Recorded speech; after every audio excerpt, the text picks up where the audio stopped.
إن الحمد لله نحمده ونستعينه ونستغفره ونعوذ بالله من شرور أنفسنا وسيئات أعمالنا من يهده الله فلا مضل له ومن يضلل فلا هادي له وأشهد أن لا إله إلا الله وحده لا شريك له وأشهد أن محمدا عبده ورسوله يا أيها الذين آمنوا اتقوا الله حق تقاته ولا تموتن إلا وأنتم مسلمون يا أيها الناس اتقوا ربكم الذي خلقكم من نفس واحدة وخلق منها زوجها وبث منهما رجالا كثيرا ونساء واتقوا الله الذي تساءلون به والأرحام إن الله كان عليكم رقيبا يا أيها الذين آمنوا اتقوا الله وقولوا قولا سديدا يصلح لكم أعمالكم ويغفر لكم ذنوبكم ومن يطع الله ورسوله فقد فاز فوزا عظيما أما بعد فإن أصدق الحديث كتاب الله تعالى وخير الهدي هدي محمد صلى الله عليه وسلم وشر الأمور محدثاتها وكل محدثة بدعة وكل بدعة ضلالة وكل ضلالة في النار أما بعد فما زلنا في قراءة شرح حديث جبريل للعلامة عبد المحسن العباد حفظه الله تعالى محدث المدينة النبوية.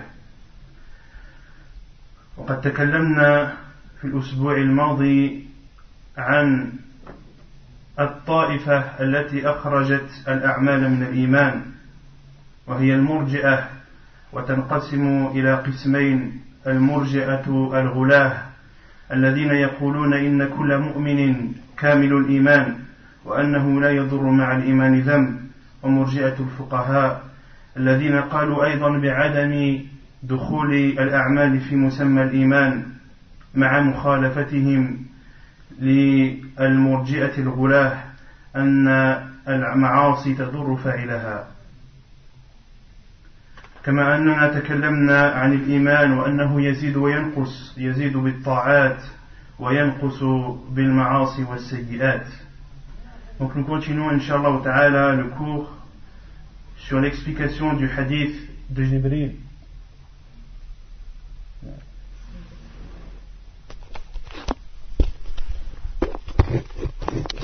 Sur l'explication du hadith de Jibril alayhi salam, explication faite par le Cheikh Abdul Muhsin Al-Abbad hafidhahullah ta'ala.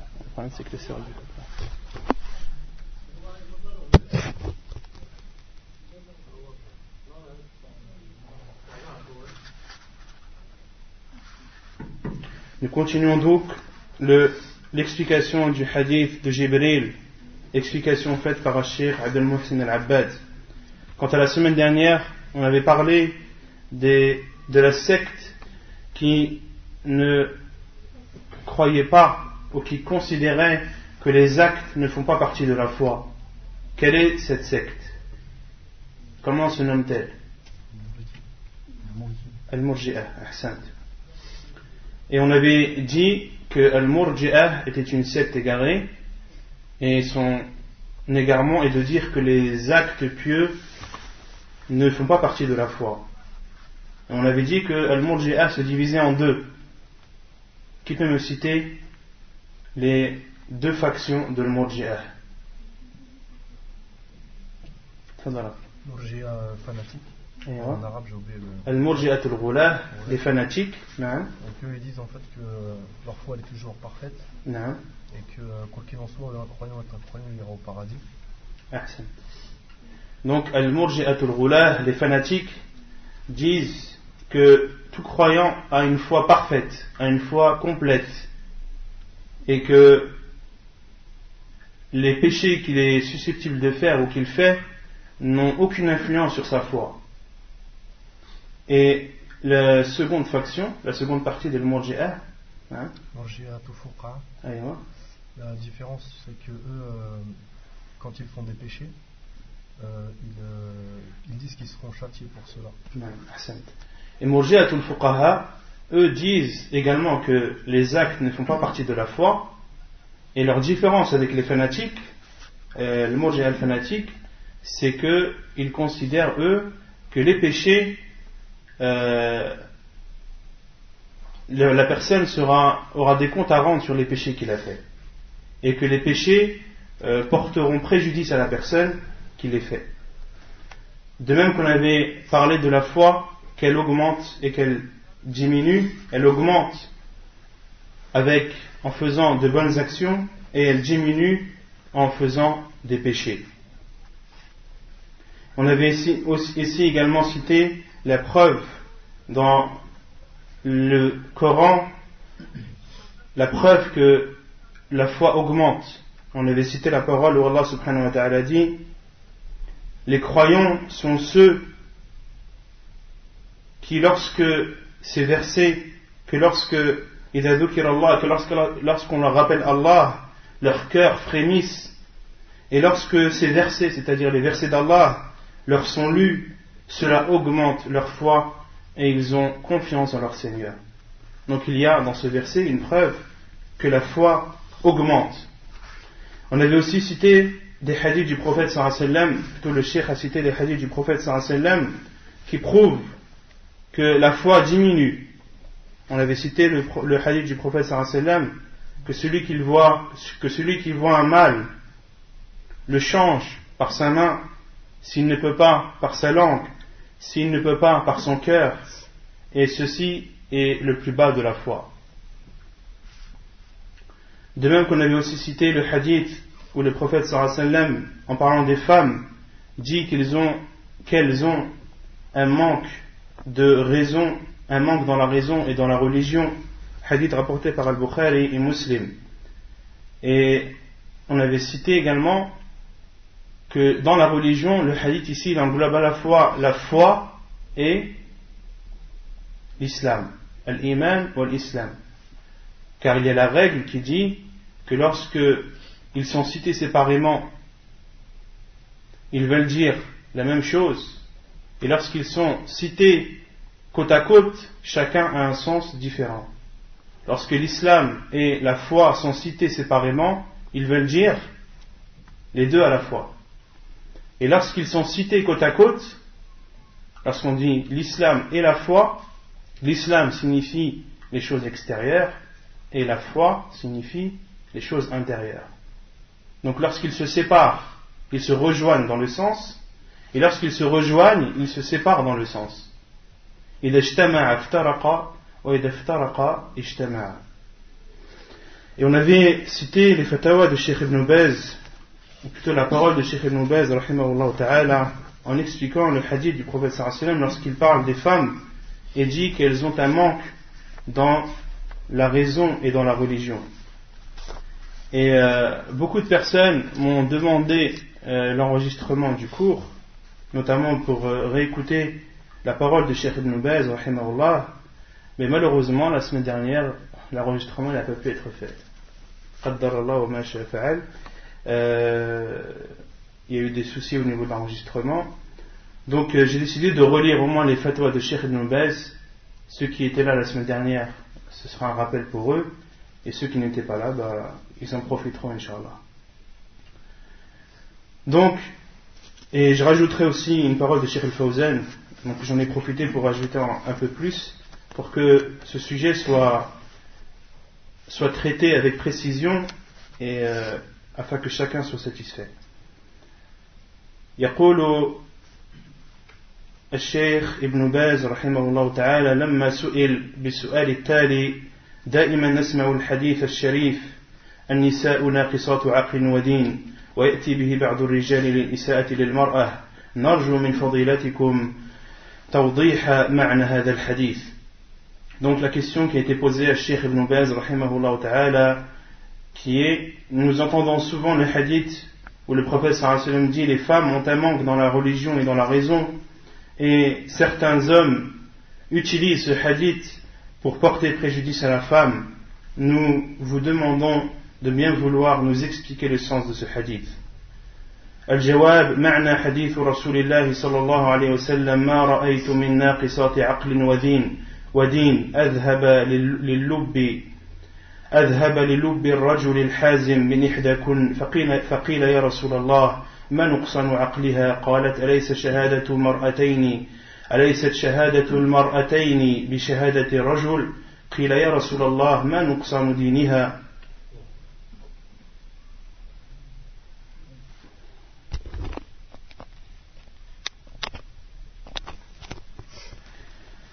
قيل يا رسول الله ما نقصان دينها قالت أليست إذا حاضت لم تصلي ولم تصوم بين عليه الصلاة والسلام أن نقصان عقلها من جهة ضعف حفظها وأن شهادتها تجبر بشهادة امرأة أخرى وذلك لضبط الشهادة بسبب أنها قد تنسى فتزيد في الشهادة أو تنقصها. Donc Cheikh Ibn Baz répond à la question en disant le sens du hadith du prophète sallallahu alayhi wa sallam lorsqu'il dit je n'ai vu de personnes qui ont un manque de raison et de religion comparable à ou capable de faire perdre la raison d'un homme lucide à l'une d'entre vous en parlant aux femmes. Et il a été dit au prophète sallallahu alayhi wa sallam quel est leur manque dans la raison. Le prophète sallallahu alayhi wa sallam a répondu le témoignage de deux femmes ne vaut-il pas le témoignage d'un homme? Et il a été dit au prophète sallallahu alayhi wa sallam ensuite et quel est son manque dans la religion? Le prophète alayhi salatu wa sallam a répondu lorsqu'une femme a ses menstrues, est-ce qu'elle prie ou est-ce qu'elle jeûne? La réponse est non.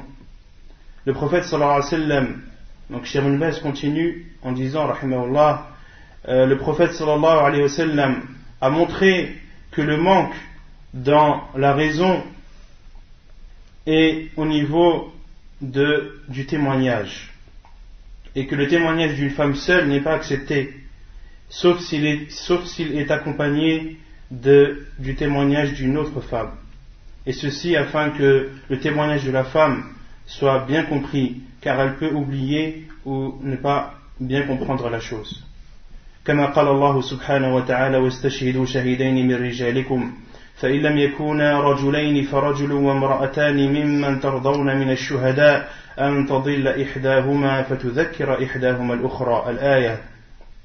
Comme l'a dit Allah subhanahu wa ta'ala dans le Coran selon le sens, faites-en témoigner par deux témoins d'entre vos hommes, et à défaut de deux hommes, un homme et deux femmes d'entre ceux que vous agréez comme témoins, en sorte que si l'une d'elles s'égare, l'autre puisse la rappeler. وأما نقصان دينها فلأنها في حال الحيض والنفاس تدع الصلاة وتدع الصوم ولا تقضي الصلاة فهذا من نقصان الدين. Et quant à ce manque dans la religion, il est dû au fait que pendant ses règles, pendant la période de ses menstrues et des lochis, elle délaisse sa prière, de même qu'elle délaisse le jeûne du Ramadan ou le jeûne en général, et elle ne rattrape pas la prière. فهذا من نقصان الدين. Et ceci est un manque dans la religion. ولكن هذا النقص ليست مؤاخذة عليه إنما هو نقص حاصل بشرع الله عز وجل.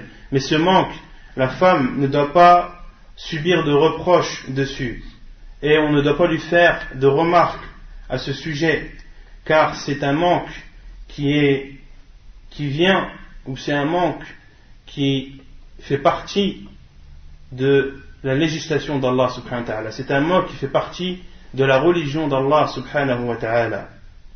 هو الذي شرعه عز وجل رفقا بها وتيسيرا عليها لأنها إذا صامت مع وجود الحيض والنفاس يضرها ذلك. Car Allah subhanahu wa ta'ala, c'est lui qui a légiféré à la femme de délaisser la prière et de délaisser le jeûne lorsqu'elle a ses menstrues et ses lochis, et ceci afin de lui faciliter, car de jeûner en ayant ses menstrues et ses lochis, cela peut porter préjudice à la femme.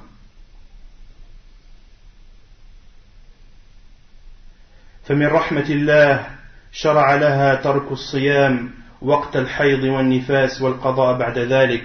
Et par la sagesse d'Allah subhanahu wa ta'ala, il a légiféré à la femme de délaisser le jeûne pendant ces périodes de menstrues et de lochis et de les rattraper ensuite.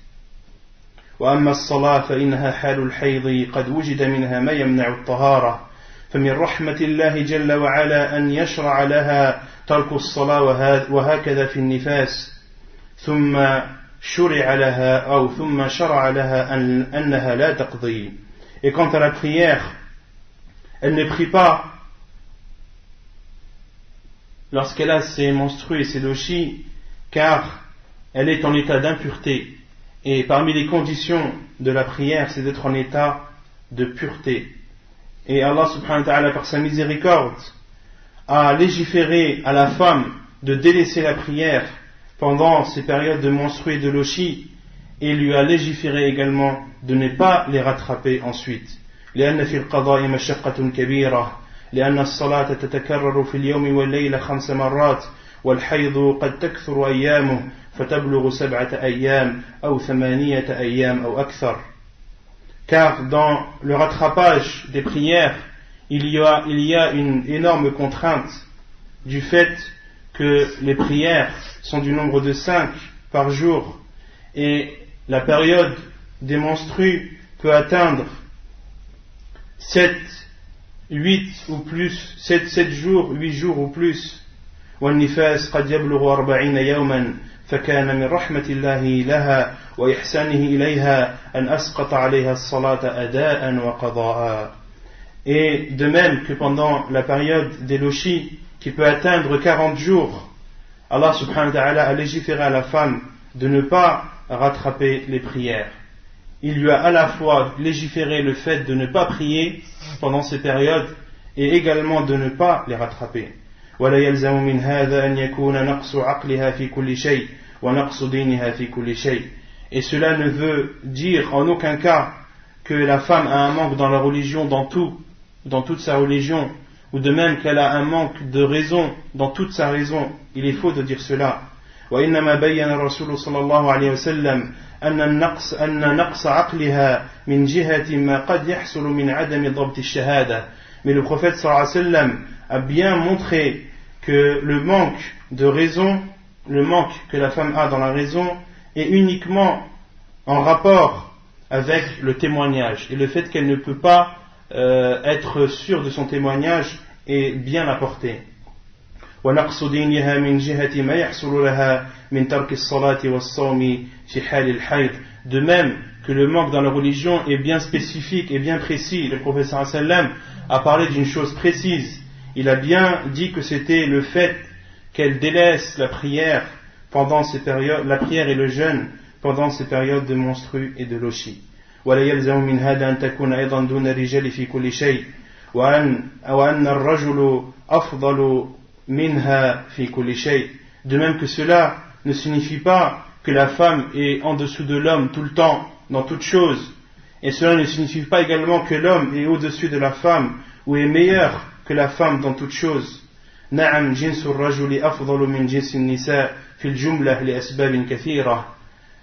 Oui, le genre masculin est meilleur que le genre féminin, et ceci en général pour beaucoup de raisons, comme Allah subhanahu wa ta'ala l'a dit, كما قال الله سبحانه وتعالى الرجال قوامون على النساء بما فضل الله بعضهم على بعض وبما أنفقوا من أموالهم. Les hommes ont autorité sur les femmes en raison des faveurs qu'Allah accorde à ceux-là sur celles-ci.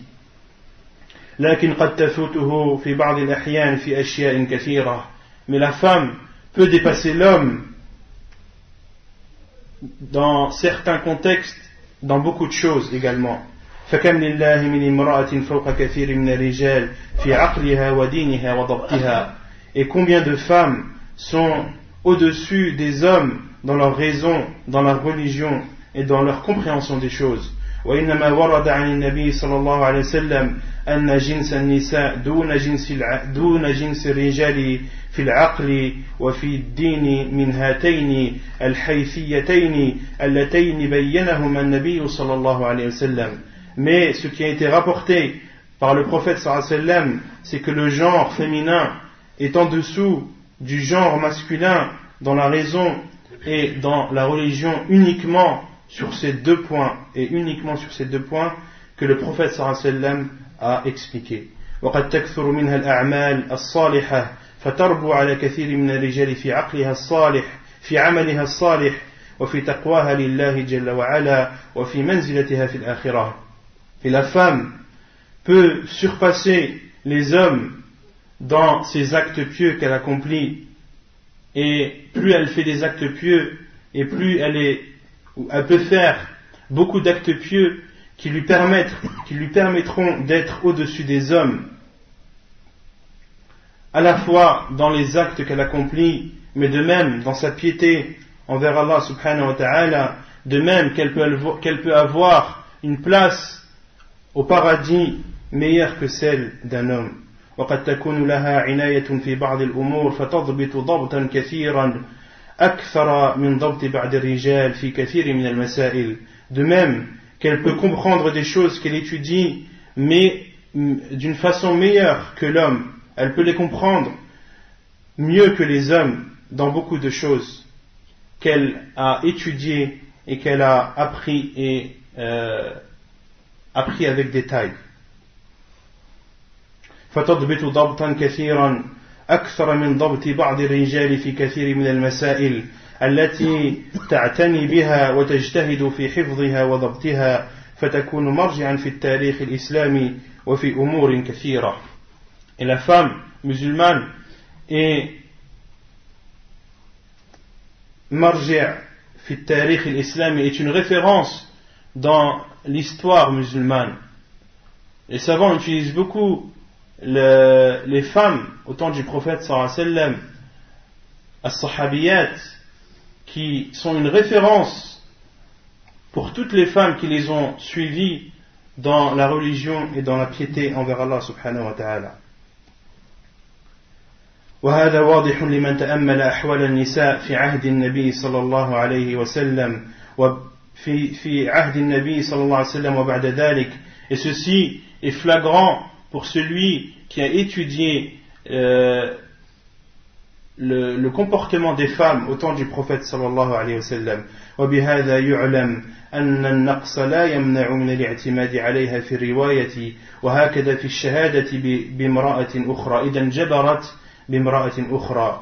Et après ceci, on doit savoir que ce manque ne doit pas empêcher d'accepter la version qu'une femme apporte du hadith du prophète sallallahu alayhi wa sallam. Il y a beaucoup de rapporteuses présentes dans les chaînes de transmission qui transmettent les hadiths du prophète sallallahu alayhi wa sallam. Ceci n'a en aucun cas empêché les savants d'accepter les rapports ou d'accepter ce que les femmes ont rapporté du prophète sallallahu alayhi wa sallam. De même que le témoignage d'une femme est accepté lorsqu'il est accompagné du témoignage d'une autre femme. ولا يمنع أيضا تقواها لله وكونها من خيرة عباد الله ومن خيرة إماء الله إذا استقامت في دينها وإن سقط عنها الصوم في الحيض والنفاس أداء لا قضاء. De même que cela n'empêche pas qu'une femme peut faire partie des meilleures serviteuses, des meilleurs serviteurs d'Allah subhanahu wa ta'ala si elle suit la religion comme il le faut, même si elle délaisse le jeûne et la prière pendant ces périodes de menstrues et de lochi. فإن هذا لا يلزم منه نقصها في كل شيء من جهة تقواها لله. Cela ne signifie en aucun cas qu'elle est en dessous de l'homme dans toute chose, et également qu'elle ne peut pas atteindre une piété au-dessus de celle de l'homme. ومن جهة قيامها بأمره ومن جهة ضبطها لما تعتنيه من الأمور فهو نقص خاص في العقل والدين كما بينه النبي صلى الله عليه وسلم.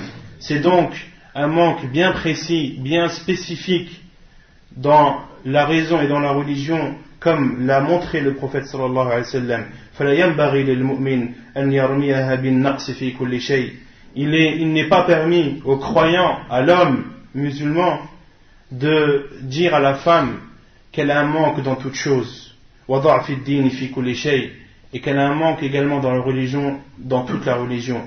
وإنما هو ضعف خاص بدينها وضعف في عقلها فيما يتعلق بضبط الشهادة ونحو ذلك فينبغي إيضاحها وحمل كلام النبي صلى الله عليه وسلم وحمل كلام النبي صلى الله عليه وسلم على خير المحامل وأحسنها. Il est donc de notre devoir de montrer ceci, de montrer cela de montrer cette vérité et de comprendre la parole du prophète sallallahu alayhi wa sallam de la meilleure des façons. Wallahu ta'ala a'lam. Donc là, c'était l'explication que Cheikh Ibn Baz rahimahullah ta'ala a donnée à ce hadith. Et j'avais lu également une autre réponse de Cheikh Ibn Baz qui montre l'importance de la femme et la place qu'elle a dans l'islam. الحمد لله هذا جواب لسؤال وارد من مجلة جيل بالرياض عن مكانة المرأة في الإسلام. الحمد لله رب العالمين والصلاة والسلام على أشرف الأنبياء والمرسلين وعلى آله وصحبه ومن سار على دربهم إلى يوم الدين وبعد. فإن للمرأة المسلمة مكانة رفيعة في الإسلام وأثرا كبيرا في حياة كل مسلم. Donc là, Cheikh Ibn Baz rahimahullah avait publié un article dans une revue en Arabie Saoudite, à Riyad, et il a écrit ce qui suit. La femme musulmane a une grande place en islam et a beaucoup d'influence dans la vie du musulman. فهي المدرسة الأولى في بناء المجتمع الصالح إذا كانت هذه المرأة تسير على هدى من كتاب الله وسنة نبيه صلى الله عليه وسلم. Et la femme est la première école qui construit la société pieuse, une société pieuse, lorsque cette femme, bien sûr, suit le livre d'Allah et la sunna de son prophète sallallahu alayhi wa sallam. لأن التمسك بهما يبعد كل مسلم ومسلمة عن الضلال في كل شيء.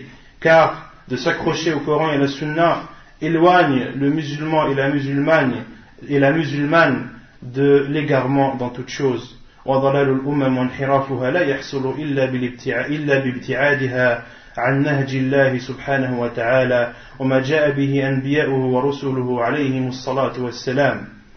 Et l'égarement des communautés et leur déviation n'est que la conséquence de leur éloignement de la voie qu'Allah subhanahu wa ta'ala a tracée et également de la voie qu'ont montré ses envoyés, ses prophètes alayhimus salatu wassalam, comme nous en a informé notre prophète alayhi salam lorsqu'il dit qala sallallahu alayhi wa sallam taraktu fikum amrayn lan tadillu ma in tamassaktum bihima kitab Allah wa sunnati, comme nous en a informé le prophète sallallahu alayhi wa sallam dans le hadith lorsqu'il dit je vous ai laissé deux choses, vous ne serez jamais égarés tant que vous y serez cramponnés, le livre d'Allah et ma sunna.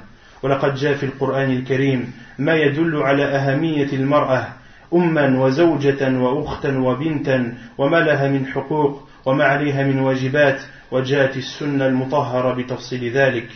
Et le Coran rapporte, ou il est rapporté dans le Coran ce qui prouve l'importance de la femme musulmane, de la femme en islam, en tant que mère, qu'épouse, que sœur, que fille, de même que le Coran nous montre les droits et les devoirs qu'a cette femme. والأهمية تكمن فيما يلقى عليها من أعباء وتتحمل من مشاق تفوق في بعضها أعباء الرجال. Et l'importance de la femme, on comprend l'importance de la femme et on en voit l'importance, c'est le fait qu'il lui est accordé, ou plutôt que des charges lourdes et de grandes responsabilités lui sont données. Le fait de donner de grandes responsabilités et de lourdes charges à la femme, ceci prouve la grande place qu'elle a en islam. Et le cheikh dit aussi que la femme supporte des charges qui parfois sont plus lourdes que celles supportées par les hommes. لذلك كان من أهم الواجبات شكر الوالدة وبرها وحسن صحبتها وهي مقدمة في ذلك على الوالد كما قال تعالى ووصينا الإنسان بوالديه حملته أمه وهنا على وهن وفصاله في عامين أن اشكر لي ولوالديك إلي المصير. Et c'est ainsi que parmi les plus grandes obligations qu'Allah subhanahu wa ta'ala nous a ordonné de faire, c'est de remercier nos mères et de bien se comporter envers elles. Elles précèdent même, ou plutôt le respect que l'on doit avoir et le comportement que l'on doit avoir envers nos mères précède celui que l'on doit avoir envers nos pères. Comme l'a dit Allah subhanahu wa ta'ala dans le Coran selon le sens, nous avons commandé à l'homme la bienfaisance envers ses pères et mères. Sa mère l'a porté, subissant pour lui peine sur peine. Son sevrage a lieu à 2 ans. Sois reconnaissant, Allah subhanahu wa ta'ala dit, sois reconnaissant envers moi ainsi qu'envers tes parents. Vers moi est la destination. وقال تعالى ووصينا الإنسان بوالديه حملته أمه كرها ووضعته كرها وحمله وفصاله 30 شهرا. Et nous avons enjoint à l'homme de la bonté envers ses pères et mères. Sa mère l'a péniblement porté et en a péniblement accouché, et sa gestation, c'est-à-dire sa grossesse, et sevrage, c'est-à-dire sa période d'allaitement, dure 30 mois. Et on avait expliqué la semaine dernière, 30 mois, on avait dit que l'allaitement en islam est de 2 ans. La durée d'allaitement est maximale est de 2 ans. Et lorsqu'on déduit 30 de 24 mois, il reste 6 mois. Et les savants ont expliqué que 6 mois était la période minimale de gestation. C'était la période minimale de grossesse pour qu'un enfant soit constitué. وجاء رجل إلى رسول الله صلى الله عليه وسلم فقال يا رسول الله من أحق الناس بحسن صحابتي قال أمك قال ثم من قال أمك قال ثم من قال أمك قال ثم من قال أبوك ومقتضى ذلك أن يكون للأم 3 أمثال من مال الأب من البر. Et il est rapporté qu'un homme est venu vers le prophète sallallahu alayhi wa sallam. Il lui a dit, ô envoyé d'Allah, quelle est la personne qui mérite que je me comporte le mieux envers elle? Le prophète sallallahu alayhi wa sallam lui a répondu, ta mère, c'est ta mère. L'homme lui demanda, et ensuite, le prophète alayhi wa sallam lui dit, c'est ta mère. Et l'homme lui demanda encore, et ensuite, le prophète alayhi wa sallam lui a répondu, c'est ta mère. L'homme lui dit encore, et ensuite, il dit, ton père. Et Cheikh Ibn Baz dit que l'on comprend de ce hadith que l'on doit se comporter envers nos mères 3 fois mieux qu'envers nos pères. ولقد كان للوقفة الفريدة التي وقفتها خديجة رضي الله عنها أكبر الأثر في تهدية روع النبي صلى الله عليه وسلم عندما نزل عليه جبريل عليه السلام بالوحي في غار حراء لأول مرة. Et dans le comportement qu'a eu Khadija radiyallahu anha envers le prophète sallallahu alayhi wa sallam lorsqu'il est revenu de la grotte de Hira après avoir vu Jibril pour la première fois, le prophète sallallahu alayhi wa sallam qui était revenu terrorisé, tremblant de peur, le comportement que Khadija radiyallahu anha a eu envers le prophète sallallahu alayhi wa sallam a eu beaucoup d'effets et a eu beaucoup de bonnes conséquences. فجاء إليها ترجف بواردة. Le prophète sallallahu alayhi wa sallam est arrivé devant Khadija et ses lèvres tremblaient. فقال دثروني دثروني لقد خشيت على نفسي. Le prophète sallallahu alayhi wa sallam a dit, enveloppez-moi, enveloppez-moi, j'ai peur pour ma personne.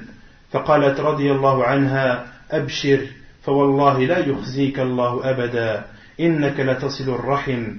Et Khadija radiyallahu anha a répondu au prophète sallallahu alayhi wa sallam, je t'annonce la bonne nouvelle, je jure par Allah que Allah subhanahu wa ta'ala ne t'humiliera jamais.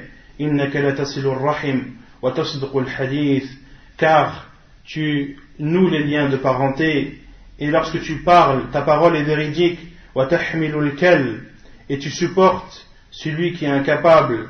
Wa taksibul ma'doum, et tu donnes à celui qui est démuni. Wa taqri ad-dayf, et tu te comportes de la meilleure façon avec tes invités, وَتُعِينُ عَلَى نَوَائِبِ الْحَقِّ, et tu aides plutôt celui qui est atteint par un malheur.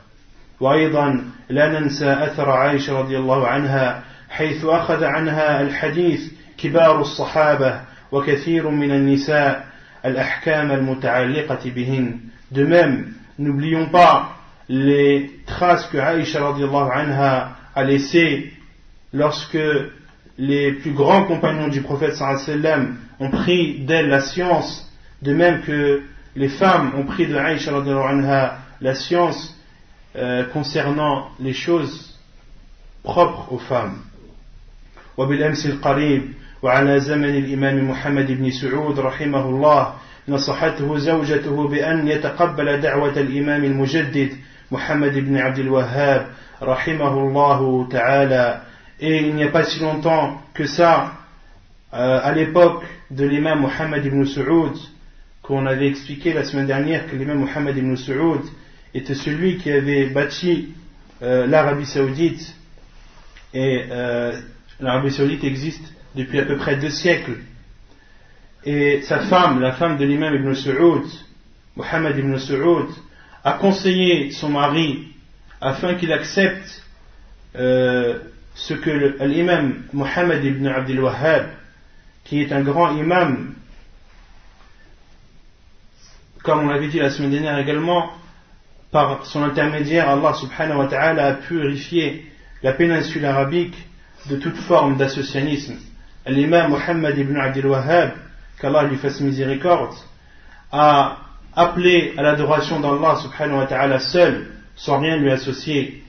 Et ses livres ont été traduits en beaucoup de langues et sont diffusés dans toute la planète.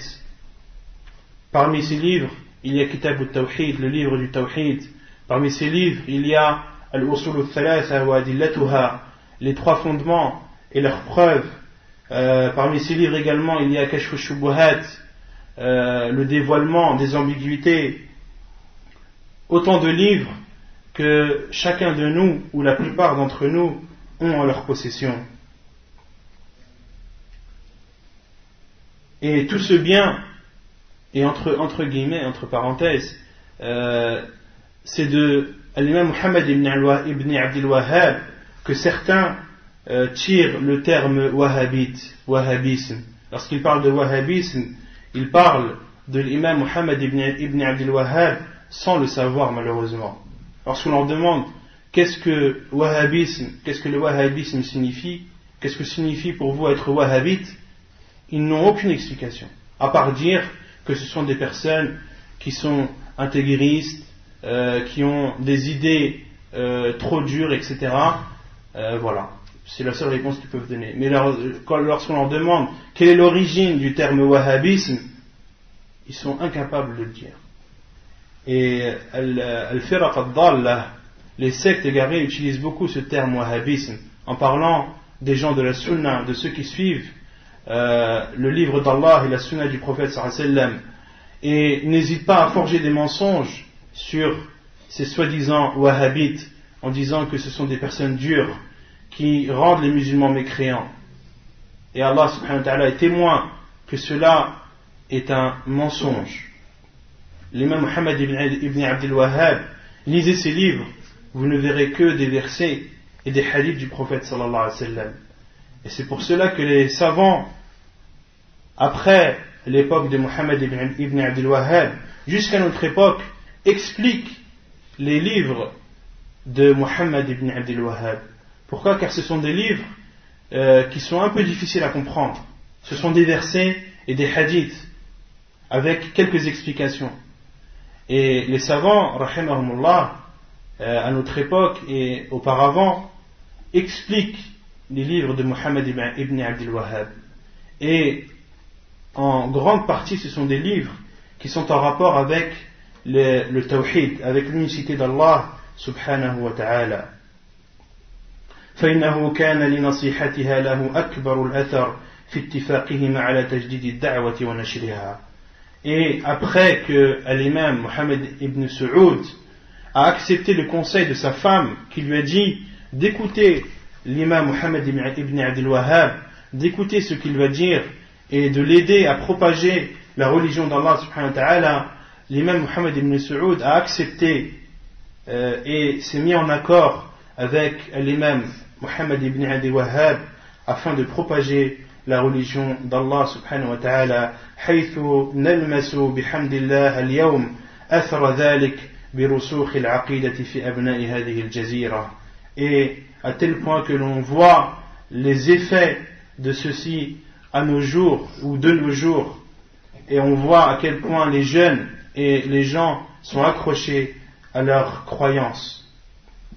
ولا شك أن لوالدتي رحمة الله عليها فضلا كبيرا وأثرا عظيما في تشجيعها على الدراسة والإعانة عليها ضاعف الله مثوبتها وجزاها عني خير الجزاء.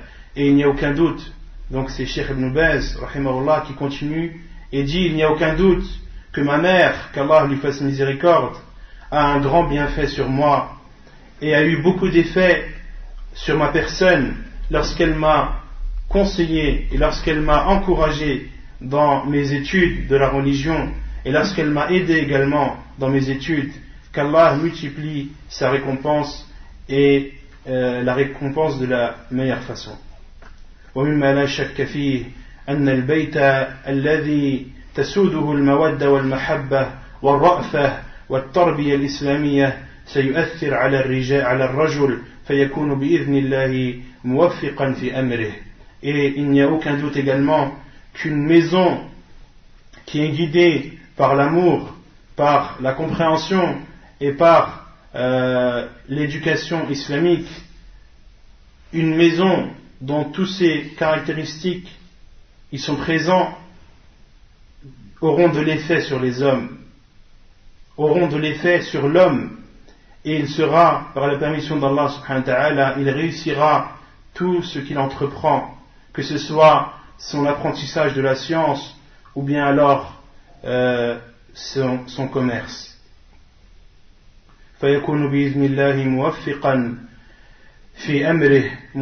في أمره ناجحا في أي عمل يسعى إليه من طلب علم أو كسب تجارة أو زراعة إلى غير ذلك من أعمال. والله أسأل أن يوفق الجميع لما يحب ويرضى. وصلى الله وسلم وبارك على نبينا محمد وعلى آله وصحبه. Donc ça c'était la parole de Cheikh Ibn Baz rahimahullah ta'ala concernant l'importance de la femme et la place qu'elle a dans l'islam.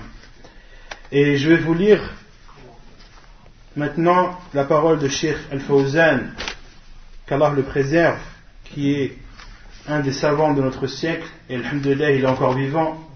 On doit donc essayer d'en profiter au maximum. Donc la parole de Cheikh Al-Fawzan que je vais vous lire est tirée d'une cassette. Une cassette qui a pour titre Mas'ouliyat al-mar'ah fi l'islam.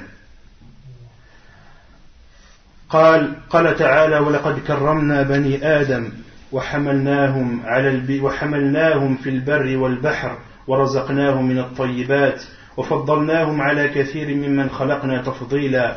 Donc le Cheikh cite la parole d'Allah subhanahu wa ta'ala: certes nous avons honoré le fils d'Adam, les fils d'Adam, nous les avons transportés sur terre et sur mer, leur avons attribué de bonnes choses comme nourriture, et nous les avons nettement préférés à plusieurs de nos créatures.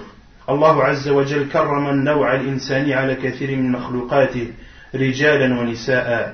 Allah a honoré l'être humain par rapport à ses autres créatures. Il a honoré l'être humain, qu'il soit un homme ou une femme.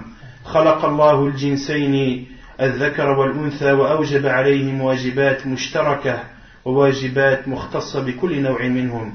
Allah subhanahu wa ta'ala a créé les deux sexes, l'homme et la femme, et leur a ordonné des choses qu'ils doivent respecter mutuellement, de même qu'Allah subhanahu wa ta'ala a ordonné à chacun des sexes des choses spécifiques à elle, ou spécifiques à lui. وأما الواجبات المشتركة فأعظمها عبادة الله وحده لا شريك له. Et parmi la plus grande des obligations que se doit d'accomplir à la fois les hommes et les femmes est d'adorer Allah subhanahu wa ta'ala seul sans rien lui associer. قال الله تعالى يا أيها الناس اعبدوا ربكم وقال وما خلقت الجن والإنس إلا ليعبدون وقال وما أمروا إلا ليعبدوا الله مخلصين له الدين. Allah subhanahu wa ta'ala dit dans le Coran selon le sens: ô vous les gens, adorez votre Seigneur. Et il dit aussi subhanahu wa ta'ala: je n'ai créé les djinns et les êtres humains que pour qu'ils m'adorent. Et il dit aussi subhanahu wa ta'ala selon le sens: et ils n'ont été ordonnés que d'adorer Allah et d'être sincères dans leur religion. Et ceci englobe à la fois les hommes et les femmes. وكذلك الواجبات الدينية الشعائر الصلوات الزكاة الصوم الحج الصدقات وسائر الطاعات فرائضها ونوافلها فيشترك فيها الرجال والنساء. De même que la prière, la zakat, le jeûne, le hajj et tout ce qui est ordonné par Allah subhanahu wa ta'ala, les hommes et les femmes sont similaires à ce sujet. Allah subhanahu wa ta'ala قال الله تعالى فاستجاب لهم ربهم أني لا أضيع عمل عامل منكم من ذكر أو أنثى من عمل صالح من عمل صالحا وقال تعالى من عمل صالحا من ذكر أو أنثى وهو مؤمن فلنحيينه حياة طيبة ولنجزينهم أجرهم بأحسن ما كانوا يعملون. Allah subhanahu wa ta'ala dit selon le sens: leur Seigneur les a alors exaucés en disant: en vérité, je ne laisse pas perdre le bien que quiconque parmi vous fait, homme ou femme. Et il dit aussi subhanahu wa ta'ala: quiconque, mâle ou femelle, fait une bonne œuvre tout en étant croyant, nous lui ferons vivre une bonne vie et nous les récompenserons, certes en fonction des meilleurs de leur action. فالرجال والنساء سواء في أمر العبادة وفي أمر الواجبات والمستحبات والمحرمات والمكروهات في الجملة هم سواء في الجملة. Et Cheikh Al-Fawzan, qu'Allah le préserve, dit que les hommes et les femmes sont égaux dans ce qui leur a été ordonné comme l'adoration d'Allah subhanahu wa ta'ala ou tout ce qui est obligation et interdiction. Et ceci en général. قد يختلفون في بعض التفاصيل لحكمة من الله عز وجل.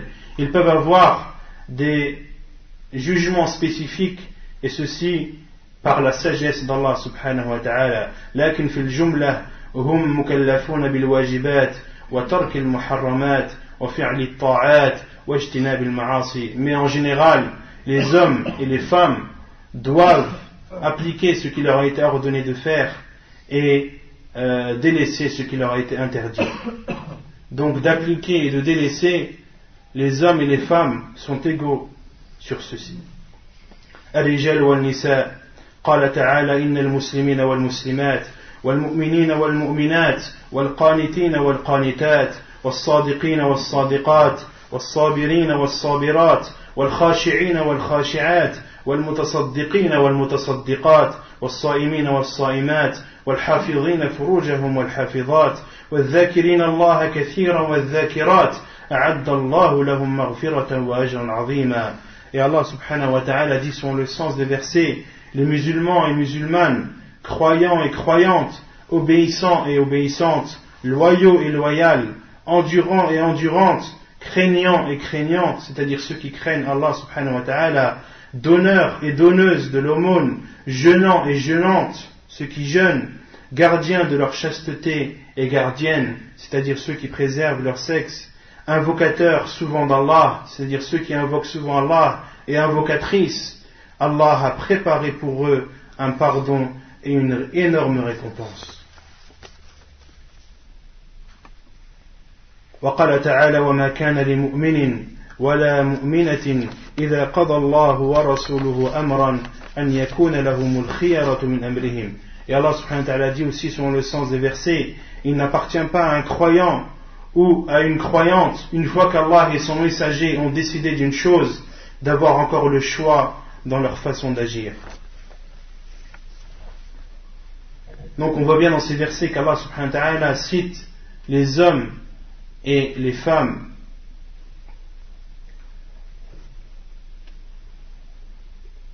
إذن هم سواء في الجزاء على الأعمال خيرها وشرها الرجال والنساء سواء في الجزاء على الأعمال كما أنهم سواء في وجوب العبادة لله تعالى. Donc l'homme et la femme sont égaux dans la récompense qui leur sera faite à la fois dans les choses, dans les actes bien qu'ils auront accomplis et dans les actes mal qu'ils auront commis. Donc, à la fois les hommes et les femmes sont égaux dans le fait d'appliquer les ordres d'Allah et de délaisser les interdits, de même qu'ils sont égaux quant à la récompense qu'ils auront selon leur acte. Ils sont égaux dans la récompense de leur acte. Al-hudud aydan tuqamu ala rijali wa nisa sawa. De même pour les sentences, elles sont appliquées à la fois pour les hommes et pour les femmes.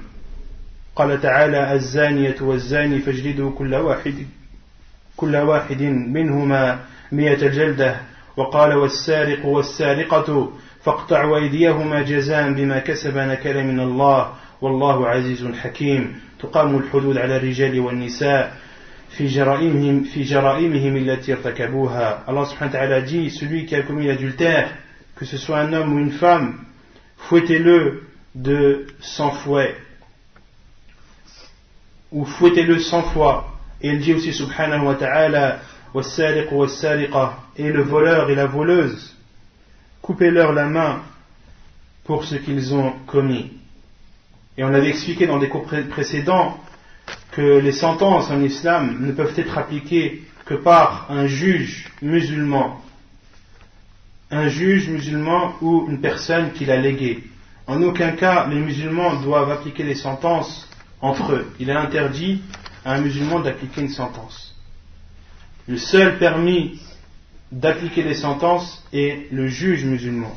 Et autrement dit, les sentences en islam, al-hudud, ne peuvent pas être appliquées dans un pays comme celui-ci.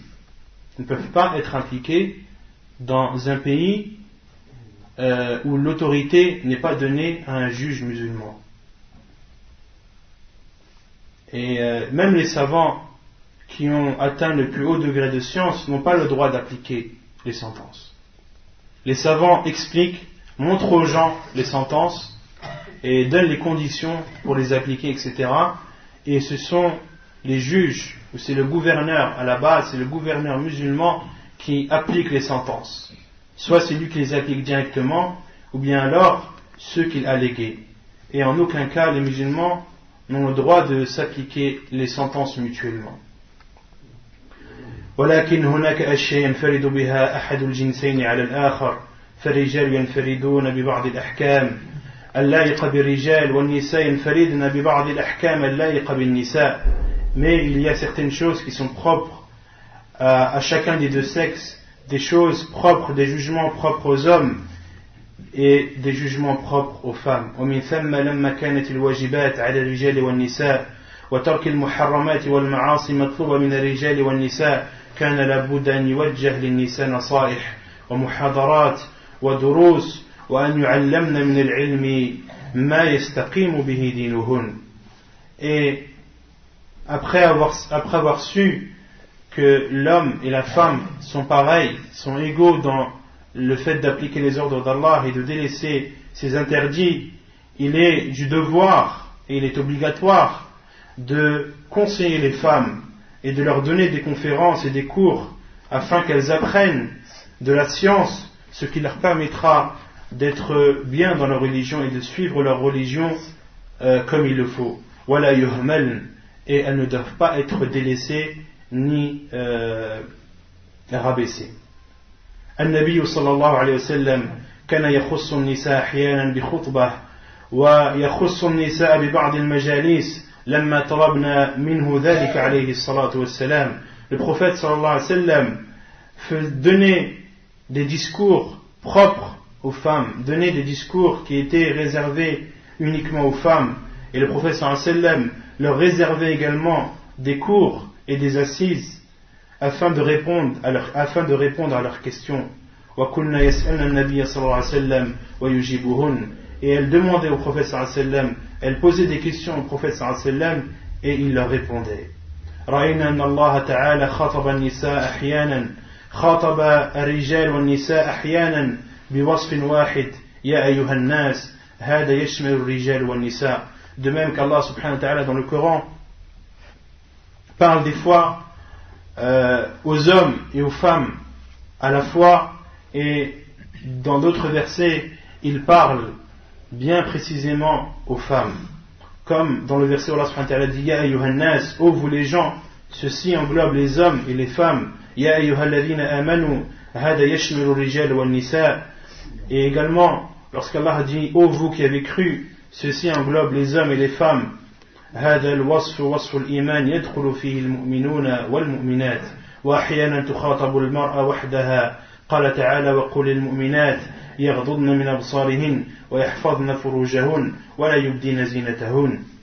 Et de même que des fois dans le Coran Allah subhanahu wa ta'ala parle directement aux femmes, comme dans le verset où Allah subhanahu wa ta'ala dit selon le sens, et dit, c'est-à-dire dit au Muhammad, dit aux croyantes de baisser leur regard et de préserver leur sexe et de ne pas montrer leur beauté. Et ensuite Allah subhanahu wa ta'ala dans le verset après il dit وَقُلْ لِلْمُؤْمِنِينَ يَغُضُّوا مِنْ أَبْصَارِهِمْ.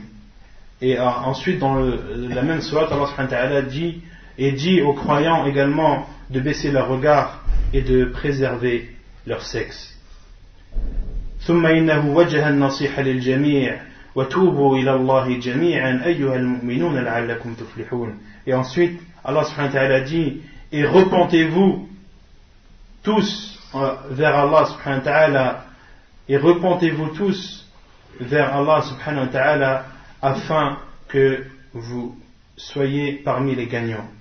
وقال صلى الله عليه وسلم لا يحل لامرأة تؤمن بالله واليوم الآخر أن تسافر مسيرة يوم وليلة إلا مع ذي محرم.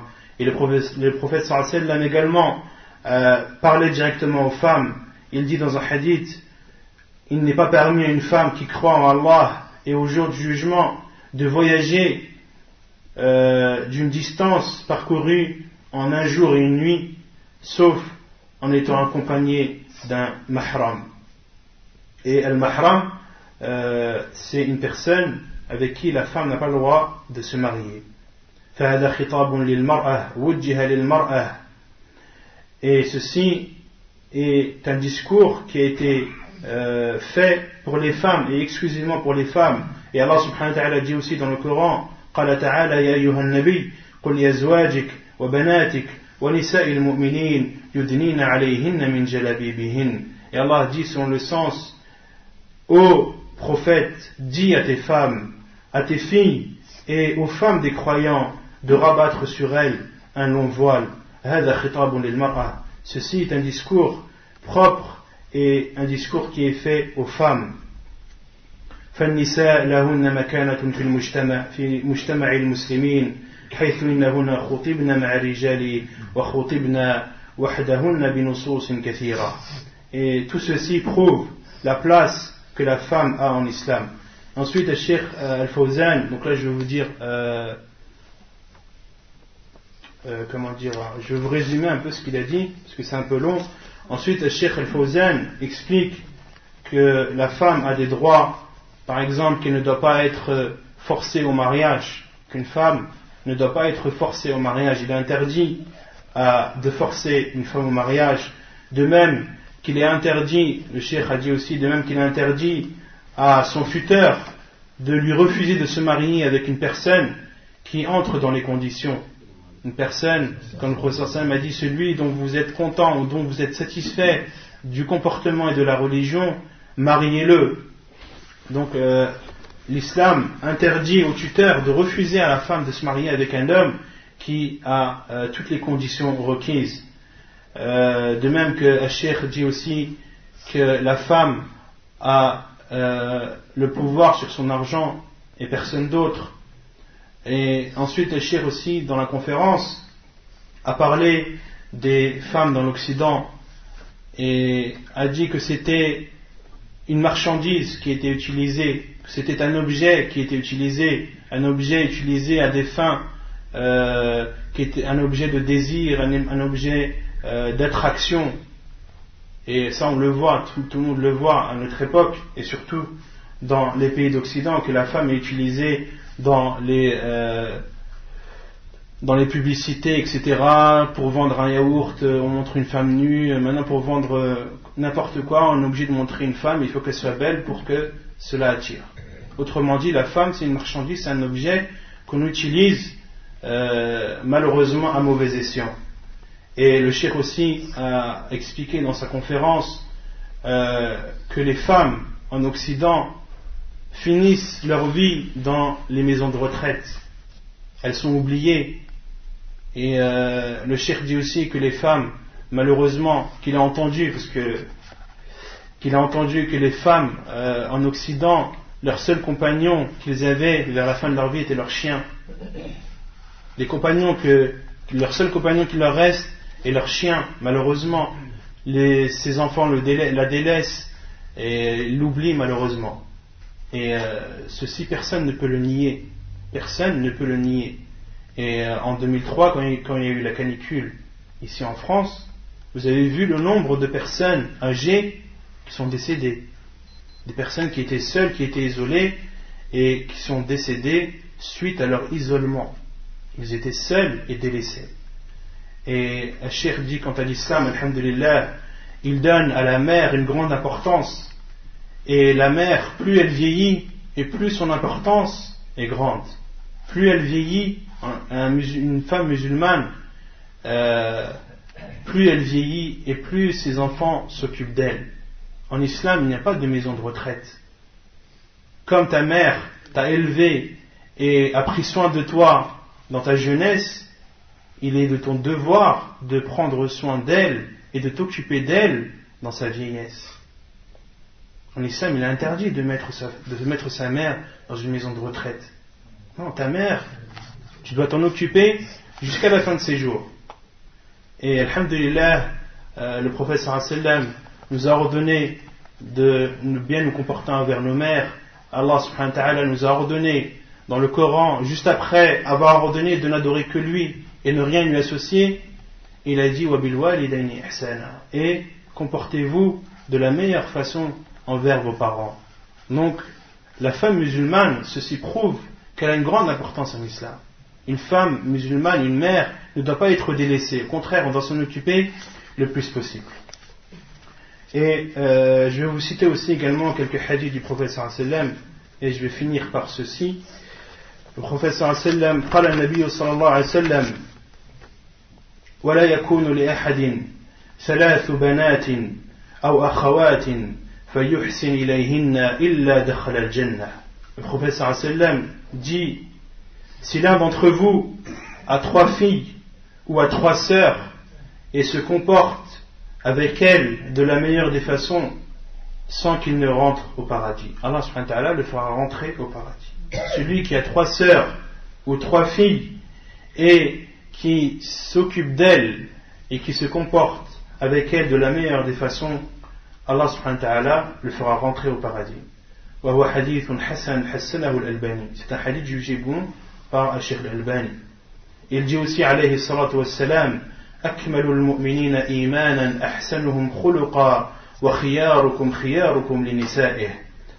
Le prophète عليه الصلاة والسلام a dit: le croyant le plus complet, ou le croyant qui a la foi la plus complète, est celui qui a le meilleur comportement. Et le meilleur d'entre vous est celui qui est meilleur avec sa femme.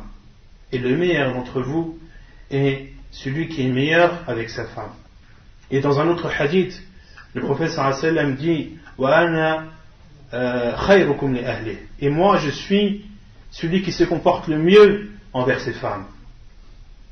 Hadith rapporté dans As-Silsila Sahiha de Cheikh Al-Albani. Et le prophète alayhi salatu wa sallam dit également: إذا صلت المرأة خمسها وصامت شهرها وحصنت فرجها وأطاعت زوجها قيل لها ادخل الجنة من أي أبواب الجنة شئت. Et le prophète alayhi salatu wa sallam dit aussi dans un hadith: si la femme accomplit ces 5, c'est-à-dire ces 5 prières, jeûne son mois, c'est-à-dire le mois du Ramadan, préserve son sexe et obéit à son mari, il lui sera dit le jour du jugement, entre au paradis par la porte que tu désires. Donc après tout ce que je viens de citer, que ce soit la parole des savants ou les versets ou les hadiths du prophète alayhi salatu wassalam, tout ceci nous prouve l'importance de la femme en islam et la grande place qu'elle a. Et tout ceci également répond directement à ceux qui disent soi-disant que la femme musulmane est oppressée, que la femme musulmane est exploitée, que la femme musulmane est triste. Non. Alhamdulillah, Allah subhanahu wa ta'ala nous ordonne dans le Coran, et le prophète alayhi salam, comme je viens de le citer, nous ordonne de nous comporter de la meilleure des façons envers les femmes. Et quant aux femmes qui portent le voile, elles le portent par conviction. Elles le portent pour satisfaire Allah subhanahu wa ta'ala. Elles le portent pour accéder au paradis. En aucun cas elles ne sont oppressées. En aucun cas elles ne sont humiliées. Au contraire, pour elles, c'est une force et c'est une puissance de porter le voile. Pour elles, c'est une fierté de porter le voile. Donc pourquoi dire que le fait qu'une femme porte le voile, cela revient à l'humilier? En aucun cas, c'est une humiliation pour la femme. Au contraire, une femme humiliée, c'est celle qui s'expose devant tout le monde. Celle qui montre sa beauté et qui s'embellit devant tout le monde. C'est elle qui est humiliée, malheureusement. Mais celle qui se préserve pour Allah subhanahu wa ta'ala, qui fait ce qu'Allah subhanahu wa ta'ala lui a ordonné, qui a la pudeur, qui a la honte, en aucun cas cette femme est humiliée. ونكتفي بهذا القدر وصلى الله وسلم وبارك على نبينا محمد وعلى آله وصحبه أجمعين وآخر دعوانا أن الحمد لله رب العالمين.